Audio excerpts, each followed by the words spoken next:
जैसे उनको अपनी भाषा के प्रति प्यार है, उसी तरह से बिहार के लोग होंगे, उत्तर प्रदेश के लोग होंगे, झारखंड के लोग होंगे, मध्य प्रदेश के लोग होंगे, राजस्थान के लोग होंगे।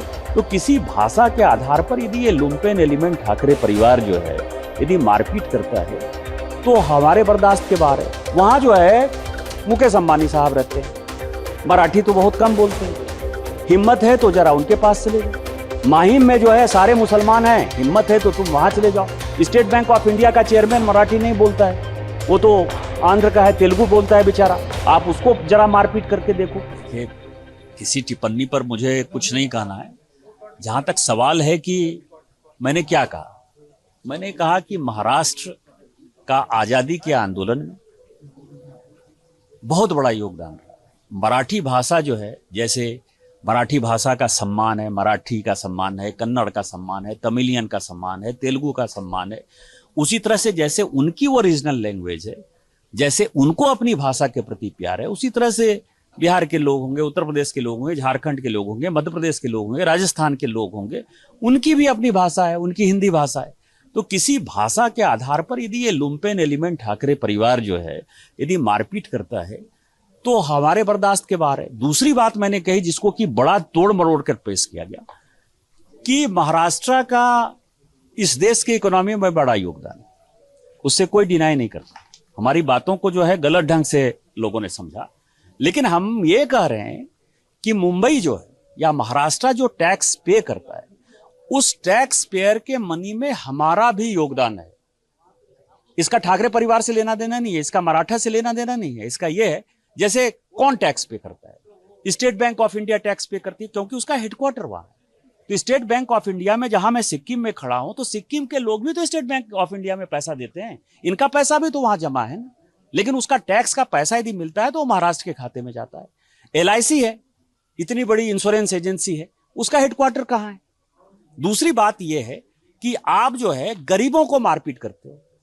वहां जो है मुकेश अंबानी साहब रहते हैं, मराठी तो बहुत कम बोलते हैं, हिम्मत है तो जरा उनके पास चले जाओ।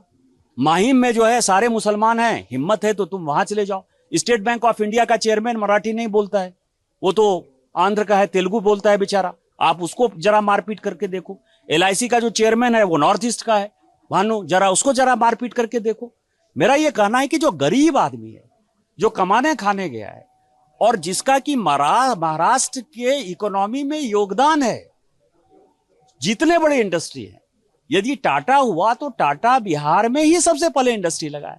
यही तो मैंने कहा, इसमें कौन सी बड़ी बात करी। और मेरा यह मानना है यदि इस तरह के, और मैं अपनी बात नहीं करता, कारण मैं सांसद हूं, मुझे पता है कि मुझे क्या काम करना है, लेकिन यदि आप ठाकरे परिवार, राज ठाकरे और उद्धव ठाकरे को यदि लगता है कि डरा के धमका के राजस्थानी को, मध्य प्रदेश के लोगों को, उड़ीसा के लोगों के, बंगाल के लोगों को, पहले तमिलनाडु के खिलाफ आपको पता है कि माहौल बनाया, गुजरात के लोगों के खिलाफ माहौल बनाया, यदि ये माहौल बनाकर यदि आप राजनीति करना चाहोगे तो राजनीति नहीं होगी। और जब आप इन राज्यों में जाओगे, चाहे आप तमिलनाडु में जाओगे, चाहे आप केरल में जाओगे, चाहे आप कर्नाटक में जाओगे, तो वो सब भी जो है आपको पटक पटक के मारेंगे। मैंने ये बात कही और मैं अपनी बात फिर से दोहरा रहा हूं। अपने लोगों के लिए पूरे ताकत के साथ खड़े होइए, यही समय है और सही समय है। भोजपुरी में गा के बताइए ना अपने उत्तर भारतीयों को कि कैसे रहे। मैं तो यही कहता हूँ कि चाहे रहिया मुंबई दिल्ली, रहिया चाहे मसूरी में, लिखिया पढ़िया कोनो भाषा, बतिया भोजपुरी में। जय भारत, जय भोजपुरी। अच्छा दिनेश जी, अभी एक आजमगढ़ में कार्यक्रम हुआ जिसमें ये दिखाया गया कि विधायक जी को धक्का लगा, लेकिन उसमें जो सच्चाई है कुछ और है, उसको लेकर राजनीति हो रही है। देखिए ना, मैं कोई गंदी राजनीति करता हूं, ना मैं किसी गंदी राजनीति का समर्थन करता हूं। मैं ये कहता हूं कि देश में जोड़ने की राजनीति करो, तोड़ने की नहीं। देश में विकास की राजनीति करो। आज हमारा उत्तर प्रदेश कैसे चमक रहा है, आप देखो हमारे यहाँ के उत्तर प्रदेश को। और कहीं भी तोड़ने की राजनीति नहीं होनी चाहिए। इस देश को आगे बढ़ा रहे हैं हमारे पूज्य प्रधानमंत्री नरेंद्र मोदी जी। पूरे दुनिया में भारत का डंका बज रहा है, उत्तर प्रदेश का डंका बज रहा है। इसको ऐसे ही आगे बढ़ाना है, इसको कमजोर नहीं होने देना। समाजवादी पार्टी ने अपना कार्यालय घर भी बना लिया। आपने कहा कि अखिलेश हुए फरार, लेकिन अब तो वो लोग कह रहे हैं कि निरहुआ हुए फरार, मेरा घर बन गया। ये लोग पहले कार्यालय खोले, कार्यालय में ताला लटका है। अब ये लोग कह रहे हैं घर बनाए, घर भी बना लिया, वहां भी ताला लटका है। यहाँ घर और कार्यालय बनाने से नहीं होगा, यहाँ रह के काम करना होगा। ताला तो लटका है, जाके देख लीजिए और दुनिया को दिखाइए कि खाली यहाँ ऑफिस खोलते हैं ताला लटक जाता है। लगातार आप आजमगढ़ का दौरा कर रहे हैं, क्या लगता है जब आप सांसद थे या धर्मेंद्र यादव जी सांसद, विकास की कड़ी कितनी बढ़ी है? जितना काम हम लोगों ने 2 साल में किया है ये 20 साल में नहीं कर पाएंगे। ये जनता को भी पता है, आजमगढ़ की जनता बहुत अच्छे से जानती है कि आजमगढ़ को कितने लंबे समय से मांग थी कि यहाँ महायोजना लागू है। कोई कर पाया? किया हो तो बता दीजिए।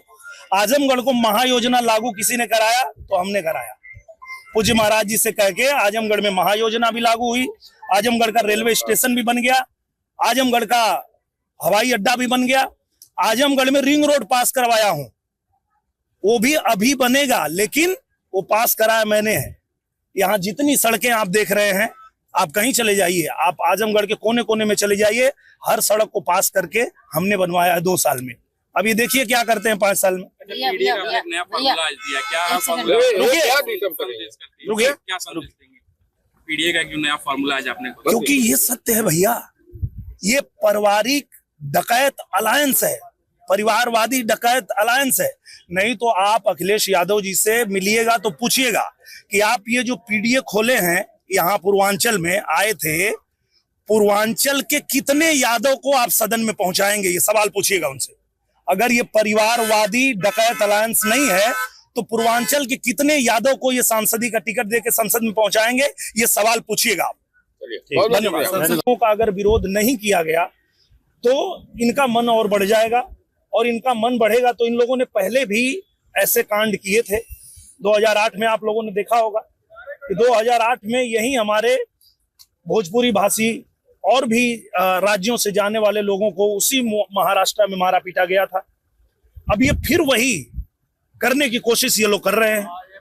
तो ऐसे में आजमगढ़ से, गाजीपुर से, बलिया से, देवरिया से, गोरखपुर से, चाहे बिहार से, चाहे राजस्थान से, चाहे दिल्ली से, या किसी भी प्रदेश से कोई बच्चा अपने परिवार को छोड़ के अपनी रोजी रोटी कमाने गया है, और उसको अगर भाषा के नाम पे और राज्य के नाम पे लोग प्रताड़ित करेंगे तो इनका पुरजोर विरोध होना चाहिए। मैं तो कर रहा हूं और मैं चाहता हूं कि पूरा देश इनका विरोध करे। अच्छा दिनेश जी, जिस तरीके से आपने बयान दिया कि हम डरेंगे नहीं, हम मुंबई में रहेंगे, लेकिन शिवसेना वाले आपका पता खोज रहे हैं।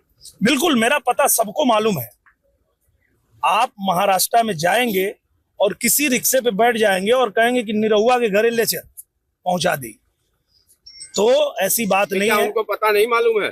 पता उनको अच्छे से मालूम है, सबको मालूम है। और सबसे बड़ी बात यह है कि मैं अगर उन गरीबों की आवाज उठा रहा हूं तो इनको समझ में अब आया है कि भाई उनके साथ कोई खड़ा है। पूरे देश को ये पता है कि वो ऐसे ही नहीं है, उनके साथ हम भी वहां खड़े हैं। हमारी भारतीय जनता पार्टी की एनडीए गठबंधन की वहां सरकार है, और वो दिन अलग था जब कांग्रेस की सरकार थी और हमारे लोगों को मारा पीटा गया था। अब मोदी जी की सरकार है, तुम्हारी गुंडई नहीं चलेगी, यही बताने की कोशिश कर रहा हूं मैं। अच्छा, ये राजनीति है या वोट की राजनीति है? ये पूरी तरह इसमें कितना सही है? ये पूरी तरह से देश को तोड़ने का काम कर रहे हैं ये लोग समाज को तोड़ने का काम कर रहे हैं। आप देखिए, मैं एक फिल्म बनाता हूँ, अभी मेरी फिल्म आई हमारा नाम बा कन्हैया, जो पूरे देश में रिलीज हुई है। उसमें काम करने वाला अलग अलग भाषा के लोग हैं, वो भोजपुरी बोलने वाले भी हैं, मराठी बोलने वाले भी हैं। आप ही के आजमगढ़ में शूटिंग हुई थी, बैंक मैनेजर का जो रोल करी है लड़की, वो मराठी लड़की है, मराठी बोलती है। उससे यहाँ कोई बोलता है कि तुम भोजपुरी बोलो? नहीं, हम तो भाईचारा वाले लोग हैं, हम आपके साथ मिल के काम करते हैं। किसी मराठी को अगर कोई दिक्कत है तो हम सहायता करते हैं, हम अपने साथ मिलजुल के उनके साथ काम करते हैं। पर इस तरह की गंदी राजनीति जो लोग कर रहे हैं उनको रोकना जरूरी है। अगर इनको नहीं रोका गया तो ये भाषा के नाम पे, राज्य के नाम पे इस देश को कमजोर करना चाहते हैं। सर, जैसे रोक लगनी ही चाहिए। विपक्ष कहता है कि संविधान चलता है भारत में, संविधान के हिसाब से भोजपुरी भाषा को दबाया जा रहा है, क्या कहेंगे? मुझे लगता है कि मैंने जब सदन में मुझे बोलने का पहला अवसर मिला था तो मैंने पहला ही अपना भाषण यही रखा था कि भोजपुरी भाषा बोलने वाले पूरी दुनिया में लोग हैं, और देश के बाहर जब भोजपुरी को मान्यता मिल चुकी है तो देश में क्यों नहीं। तो इसकी मांग तो मैंने सदन में भी रखा था। भोजपुरी के बहुत से लोग कलाकार हैं, लेकिन स्पेशली उन्होंने आपको हाईलाइट करके कहा है, तो क्या कहेंगे इसके लिए? मैं ये कह रहा हूं कि जो उनकी आवाज उठाएगा उन्हीं से वो लड़ेंगे ना। तो भाई ये देश संविधान से चलेगा कि गुंडागर्दी से चलेगा? कानून व्यवस्था से ये देश चलेगा कि गुंडागर्दी से चलेगा? अपने भोजपुरी समाज के लिए क्या कहेंगे? मैं भोजपुरी समाज को सिर्फ एक ही बात कह रहा हूं कि आप लोग एकजुट रहिए। अगर आपको ये लोग जाति के नाम पे बांट दिए, अगर ये लोग आपको राज्य के नाम पे बांट दिए, तो आप कमजोर हो जाएंगे।